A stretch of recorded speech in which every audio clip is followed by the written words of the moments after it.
बड़ी खबर भिलाई से, जहां पर भिलाई स्टील प्लांट में फिर से हादसा हुआ है। यूनिवर्सल रेल मिल में हादसा हुआ। रेल पटरी ढलाई के दौरान घटना हुई। BD2 रोलिंग टेबल से 130 मीटर लंबी रेल पटरी छिटकी। आसपास ग्रीस होने की वजह से लगी आग। एक ही दिन में 3 हादसों से हड़कंप मचा हुआ है।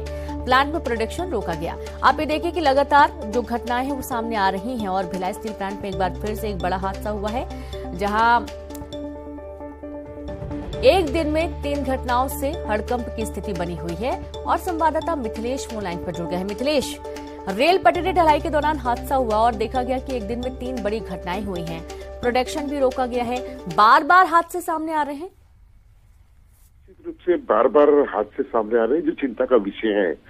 कई बार प्रबंधन का ध्यान इस ओर आकर्षित कराया गया है, लेकिन अभी नतीजा जो है वो वैसे ही रहा है और लगातार हादसे पे हादसे हो रहे हैं।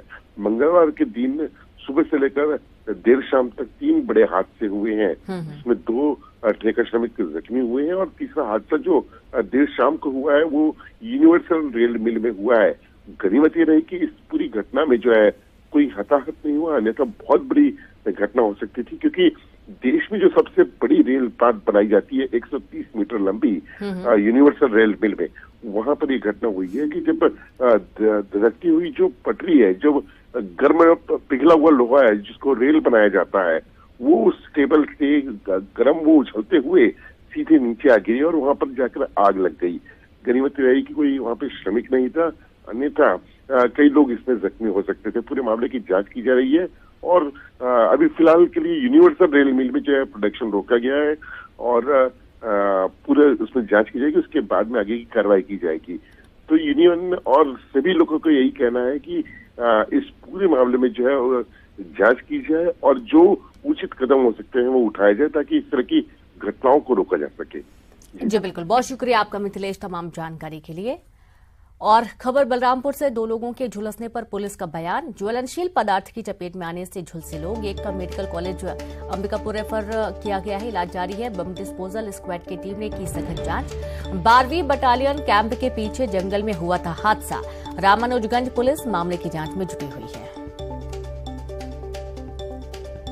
तो बड़ी खबर आपको दे रहे हैं बलरामपुर से, जहां पर 2 लोगों के झुलसने पर पुलिस ने बयान दिया।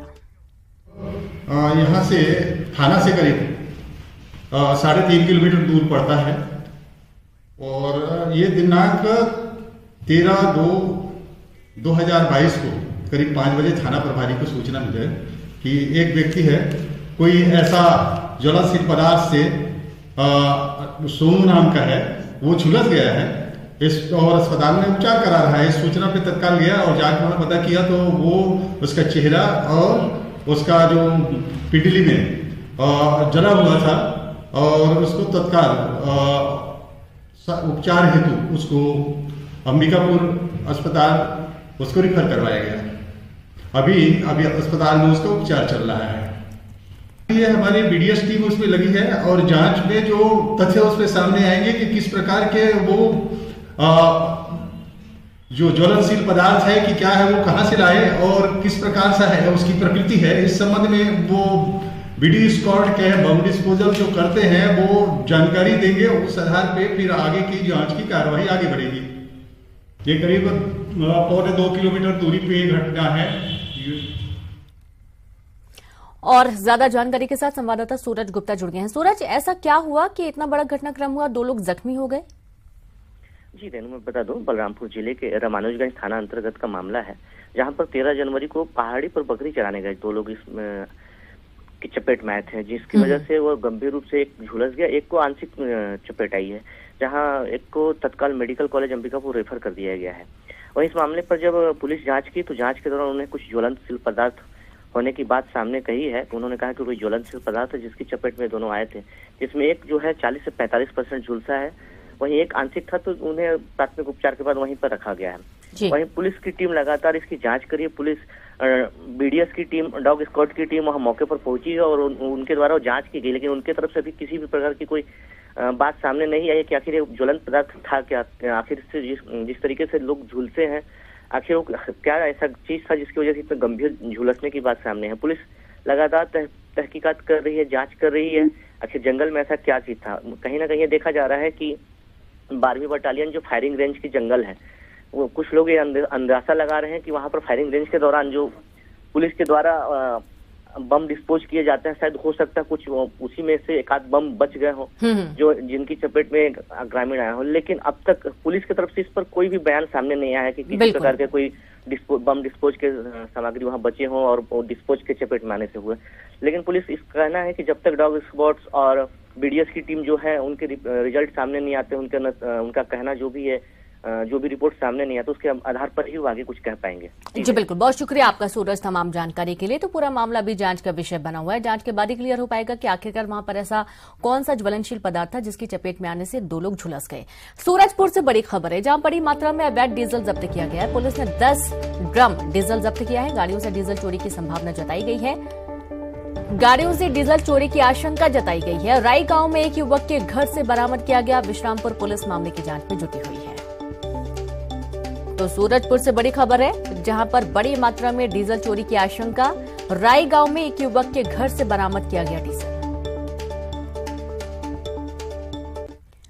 खबर मुंगेली से स्कूली बच्चे पर मधुमक्खी ने हमला कर दिया, जहां 45 बच्चों पर मधुमक्खियों ने हमला किया। लोरमे के महाराणा प्रताप स्कूल की घटना है। इलाज के बाद बच्चों को डिस्चार्ज किया गया है।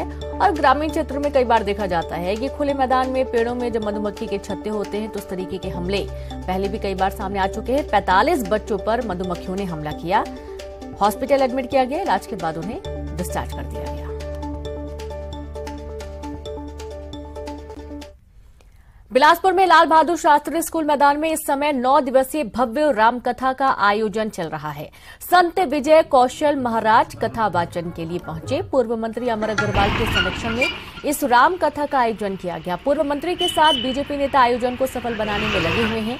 इसके बाद से आयोजन को लेकर सियासत भी शुरू हो गई है। कांग्रेस और बीजेपी इसको आमने सामने आ गई है। इसको लेकर कांग्रेस चुनावी साल में से चुनावी कथा करार दे रही है, तो वहीं कांग्रेस का कहना है कि चुनावी साल है, ऐसे में बीजेपी लोगों के बीच अपना इमेज सुधारने के लिए अलग अलग कार्यक्रमों का सहारा ले रही है। वहीं पूर्व मंत्री अमर अग्रवाल का कहना है कि हर वर्ष रामकथा का आयोजन किया जाता है। राम के प्रति जिसकी श्रद्धा है इसमें शामिल होता है। जो लोग राम को लेकर सवाल उठाते हैं उन्हें रामकथा चुनावी और सियासी कथा नजर आती है। तो जिन लोग राम का सहारा ढूंढ रहे हैं, जनता जब तक सहारा नहीं बनेगी राम कोई सहारा नहीं दे पाएंगे। जनता ने उनको नकार दिया था। राम वनगमन पथ हो या राम की बात हो या भाषा राम की बात हो, भूपेश सरकार भी उस पर काम कर रही है।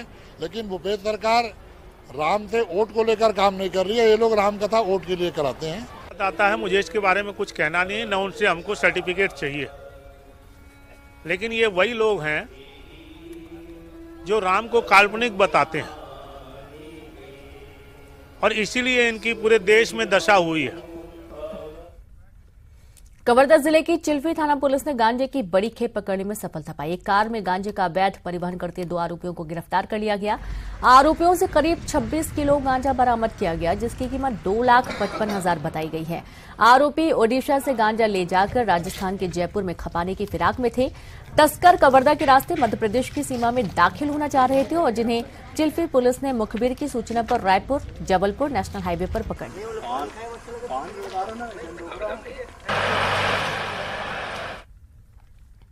कोरबा पुलिस